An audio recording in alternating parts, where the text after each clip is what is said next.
Today, this will be the second submission for the Spring into AI competition that I'm part of. And why are we doing this? Just a quick refresher. It's just to keep studying in the field that I'm in IT and engineering and software. It's just all changing so fast, and we're all responding to it in real time. So we're just trying to learn. And my dad told me a story when he was a teenager. He and his buddy would be out at night or after hours roofing, doing roof jobs. And they were doing this job, and the doctor's house that they were working on walked out and he said, "Hey, I'm really glad you guys are doing this. This is awesome. You guys are working hard. This is great. Let me show you something." He goes inside and he comes back out with a stack of books or magazines about that tall. And he says, "This is constantly new material in my field. I have to read this every week just to keep up." There are guys that are out there that are reading three times as much, and they're doing it every week. This is just to keep up in my field. And so that kind of inspired me, like, yeah, we shouldn't just get complacent in our job. Like we worked hard, we got to where we are, but then like we don't just stop. We don't rest on our laurels, as one of my good friends taught me. We keep going, we learn, we push into it, and we grow, and we hopefully ignite others to do the same. So anyway, this is just kind of like, it's not right or wrong. It's just, hey, this is what I'm learning, and the things that are now possible through new tools that exist. So I'll just kind of talk about this real quick. I forgot I was going to set a timer, but my phone is not working. Um, so this, back in the Flash days, I talked about this in the last video, but ActionScript 3, Adobe Flash, it was really fun to make like three or audio MP3 spectrum analyzers. So an FFT, fast Fourier transform. Hopefully I'm saying that right. Probably not, but maybe you know what it is. Mathematical algorithm that picks apart the byte array of song data and allows you to visualize it in separation of frequencies. So that's kind of what this is. And I thought it would be cool to bring your own MP3. So that's kind of what I do here. I'm just going to drop one in here. So what I did was I just asked Claude, Claude AI to say, "Hey, please just make a generic HTML page where I have a drag and drop MP3 box where I can choose a file, basic media controls, and then a left and a right visualization for each channel." So I'm going to play and not talk because I think it might be really loud. So watch your volume here. I don't have no idea how this mixes in. So I apologize if it's really loud. I'll just play it for a second.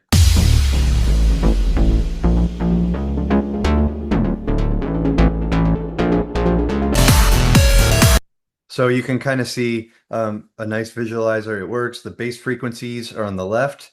You can see that, or sorry, the left-hand side of each channel, the frequencies 20 to 28 hertz, human range of hearing being 20 hertz to 20,000 hertz if you have good hearing. I think most adults, it caps off at around 17K hertz. And then for people who played in bands or been exposed to loud music, it might be a little worse. But anyway, have some coffee. Good coffee. That's kind of the idea here. It shows you the amplitude, uh, 201 out of 255, and then the energy percent. Yeah. Yeah, I'm not really sure what that is, to be honest. It kind of came up with that. I asked for the frequency and then the amplitude. It did the energy, and I haven't looked in to see what that is. So I thought, okay, that's a one shot. That's a win. Very, very cool. Didn't put any time into this. It came up with it. It did a good job. So now, can we make this look better? I started thinking, I was like, how can we make this look nicer? So what I did was I took ChatGPT now. Why did I switch models? I don't No rhyme or reason. I'm familiar with ChatGPT, and I was trying to just try different workflows.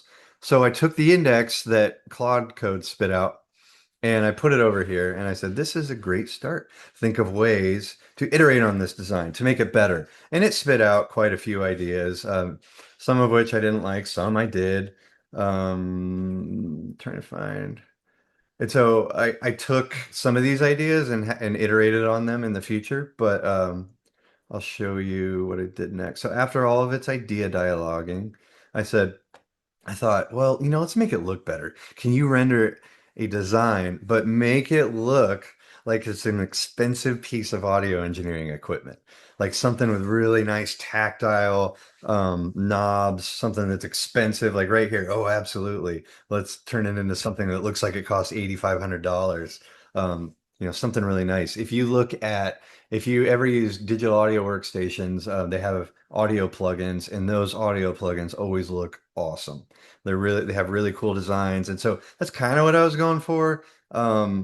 So it kind of went off of a big tangent here, on a big tangent. And look at this, it did some conceptual references. Okay, so let's look at the RSX2, the spectrum analyzer. This is interesting. So it kind of talks through a whole bunch, the chassis, the bars, the peaks, the typography, the controls, lighting philosophy, all this stuff. Big stream of consciousness here. And then I said, all right, let's render that as an image. So you can see it rendered it, but if we look, it did the AI stuff, right? It's not great. Like there's, what is this? This is not straight up and down. What's happening here?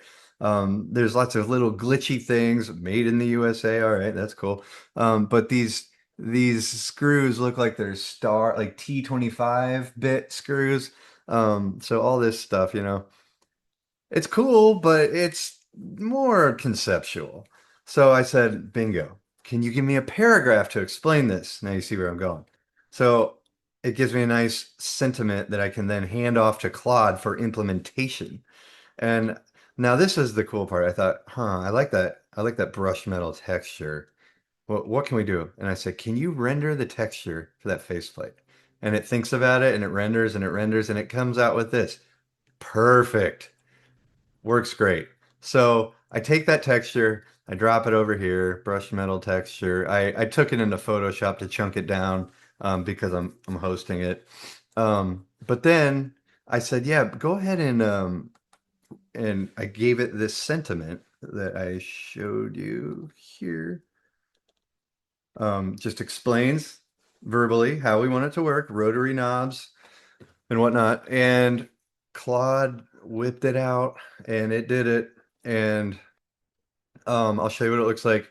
Before I show you, I did dialogue. I iterated quite a bit and I said, all right, can we do this? Can we add this? Can we add this? Can we add this? And it did it. But this is what it came out with. And this is purely CSS, except for the brushed texture that is obviously the texture, but like these screws, like look at this screw right here. Okay, so I'll make the font a little bit bigger. It's just doing CSS, doing before pseudo selectors, afters, screw top, left, all this stuff. Tons of stuff. Very, very cool. Anyway, so I worked with it to make like display modes, spectrum or scope, like an oscilloscope. I'll just show you. We'll drop the same one in here up there. Now, I'm going to play around with it because I'm not going to try to talk over it. I don't know how the audio is mixed. I'm new at this, so it might be blaringly loud. I apologize, but I'm not going to try to talk over it. I'm just going to run through everything that it can do, and then we can talk through it afterwards. All right, here we go.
I like that part right there when you hit pause.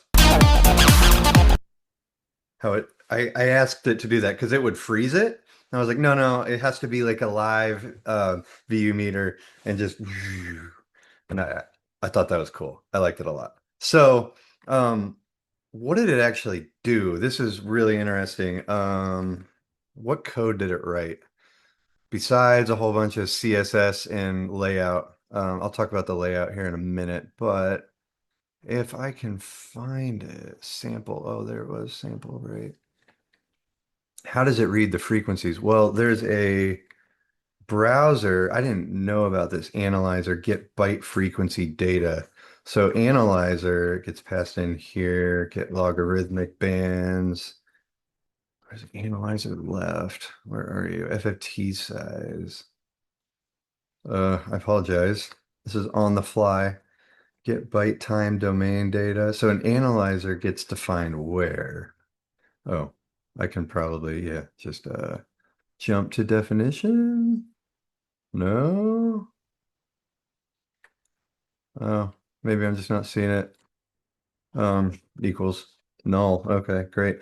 Audio context. There we go. Window.audio context or WebKit audio context just kind of exposes all this. I didn't know about it. So if you click in here, see here's Mozilla's documentation, but this method can be used to expose audio time and frequency data and create data visualizations in real time, which is awesome. This did not exist when I was first starting out. So technology changing, very cool. And let's see, the other thing I was gonna explain. Oh, the layout.